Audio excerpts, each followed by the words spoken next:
Well, Merry Christmas, church family. I know it's almost that time of year. Brandon, in your house, do people get angry if you start Christmas right after Halloween, like in my house? Or are you one of those people that you've already put your tree up? Well, we haven't put our tree up, but we do love Christmas, probably more than Halloween. So Yeah, well, I've put my tree up. It's a fall tree. We'll convert it right around Thanksgiving to a Christmas tree. But this is the most wonderful time of the year. And it is in the church as well. Super exciting things are happening at Broadway. We just want to take a few minutes of your time to tell you about what is happening so that you're informed. So, Brandon, last Wednesday night we had our monthly prayer meeting. Those are just phenomenal, are they not? Oh, yeah. If you miss those, I'm not trying to guilt you, but you are missing a tremendous blessing of just knowing what's happening at the church and praying over those things. One of the things that we presented last Wednesday night was our 2023 Christmas offering. We have a goal of $175,000, and what we're going to do with that is we're going to begin phase 2 of our remodel process. Now, Brandon, last year we took up a Christmas offering. We didn't think we'd get as much as we did, but last year in 2022, we got $180,000. Right. Blew our socks off, right? That was awesome. That went towards what we're calling phase 1, which is the exterior kind of cleaning up and resurfacing of the exterior of the building. So like the front of the church, the columns, all of the lighting outside, all of the ephes, which is a weird word, but just all of the exterior finishing. It was all cleaned up and repainted. And I hope you'll agree. I think it looks incredible. It looks nice. So that really went to the exterior of the building, getting that cleaned and painted and refreshed, and new lighting. And our maintenance people told us, before you do anything on the inside, you've got to fix the outside, or you're just going to ruin everything you've done on the inside. So we really committed last year to that, and however much it would take to get us to that place. And we've seen a lot of progress. So we have $102,000 that we didn't spend last year. And people are probably thinking, well, what are you going to do with that $102,000? Now you're asking for another $175,000, and that's where phase 2 comes in, right? Let's talk about that. That's going to be remodeling empty space that we have in our sanctuary area, and we're actually going to be able to use it for the glory of God. This excites me because I look at those balconies that have nothing in them, and I think to myself, why couldn't we make this Sunday school space? And so we've gotten contractors to give us thoughts. We've actually gotten some bids. We have a general idea of what it's going to cost. And so we're saying, okay, now let's raise the money. And then we'll come back to the church and ask them to vote on it and give them the bids and show them what's possible. But tell us about phase 2. We're going to take the balconies, the 2 balconies, and what are we going to do with them? Yeah, so if you are facing the stage in the sanctuary, if you look to the left balcony, we're going to repurpose that space and use it for Sunday school classes for adults. So we'll actually be able to fit 3 new classes up there, and then also repurpose or remodel the room on the end, connected to that old projector, the screen that's in the sanctuary. That will go away, and it will all be merged into one larger Sunday school space. So that's 4 classrooms on that one side for the adults. On the other side, we'll pretty much mimic what we're doing on the left side, but that will be for a dedicated children's wing. So there will be 4 classrooms plus room 202, which is kind of a rectangular room behind the sanctuary and to the right. It will also get renovated and expanded a little bit to accommodate and have a better flow into the dedicated children's wing. Yeah, and then exciting as well is our old choir loft and youth room is going to be completely gutted, and we're going to make that a state-of-the-art youth room for our junior high and senior high ministries. We're going to put all the youth Sunday school classes in that room, plus they'll have a super large room where they'll be able to gather and fellowship and maybe even have a coffee bar or something like that where they can hang out after school and do those sorts of things. So it's really exciting to see that expansion. What I love about all this is, number one, just from a building perspective, it brings clarity. We're taking space that's really not used in the balconies that are empty. Yeah. We never use them. We can't use them. Right. and we're going to actually try to use them and bring clarity to those spaces. Number two, I think it brings clarity to the ministries.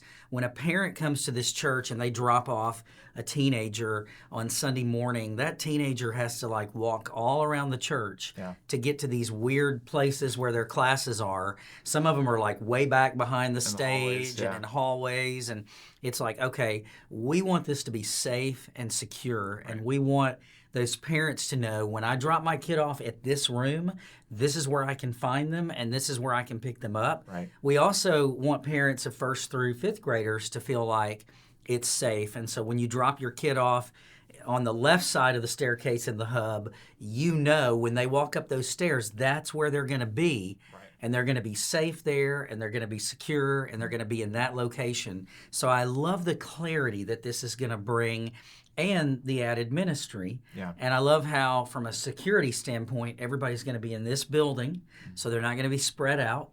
And I think it's just going to create a lot of new space, and we're even doing something for the adults, right? Yeah. We're adding some new Sunday school classes. We're adding the 20s, and we're adding the 40s and 50s, and so we're going to have room for these new classes and the expansion of that, and we can do it all debt-free. Absolutely. Really, what we're doing is, making up for the growth that we've already received by the Lord's grace, but also accounting for a little bit more growth as He sees fit to build His church. And we have plans even for the future beyond Phase 3 in the sanctuary to create more spaces as the Lord continues to bless this church. So there are a lot of exciting things down the pipe for Broadway. Yeah. Now, this is where the membership comes in.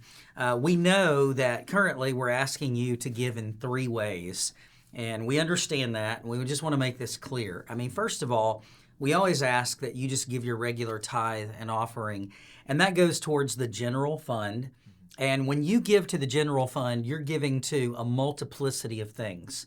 So when you write your check and you put it in the tithe box, or you give online like I do and it comes out twice a month, you're giving to the general fund, and what you're doing is you're giving to all the ministries of the church. The general fund supports everything.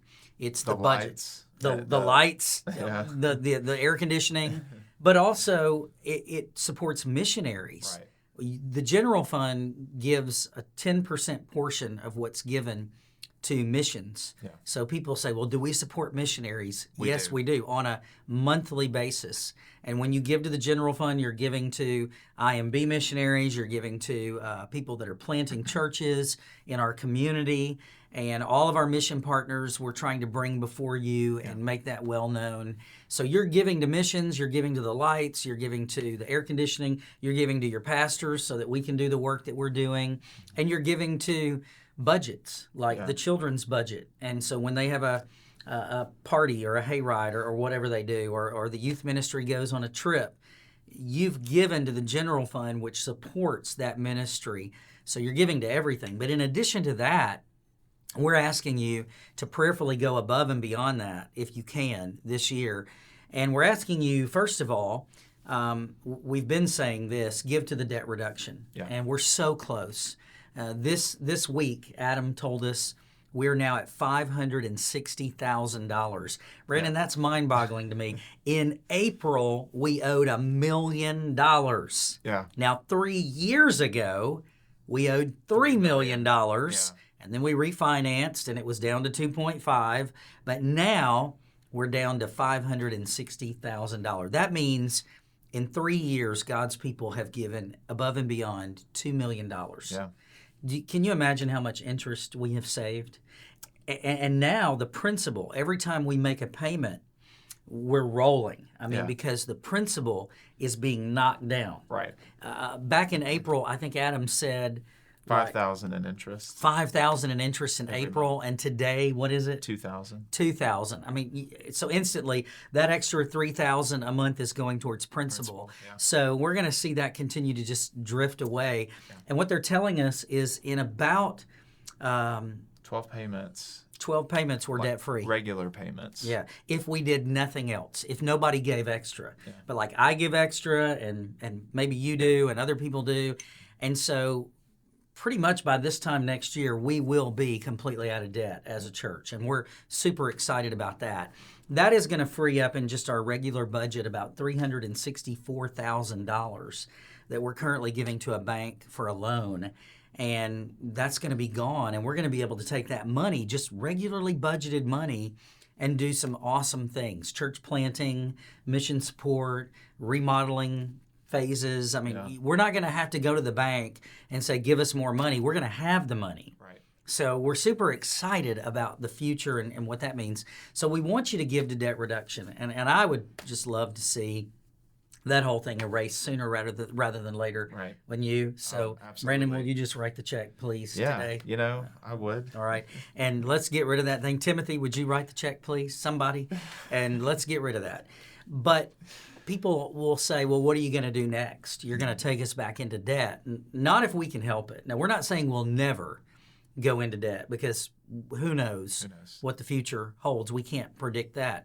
But what we can say is, within our power, as much as it's possible, we want to stay out of that. Right. So these remodel phases are all built into where we will not go back into debt, but we do need you to give. So phase 2, if we can raise $175,000 this Christmas, we'll come back to the church in January. We'll present to them the remodel plan. They'll vote on it. We'll give them 3 bids and say we went with this bid. And then wouldn't it be awesome if in January they start creating these classrooms and this youth space, and by the summer it's done. That's super exciting. In addition to that, next year we'll be able to come back and do the sanctuary, and that's more complicated, and that's why we've saved that for last. Because when you start touching the sanctuary, you're touching sound, you're touching lighting, and that's very expensive. But it's not out of reach. So super excited about what we could do there in just one budget year. So we are asking you to give, in addition to debt, to the Christmas offering. So when you give to the Christmas offering, the minute we reach that $175,000 goal, we'll come back to the church and we'll start, Lord willing. So will you consider giving this Christmas towards the Christmas offering?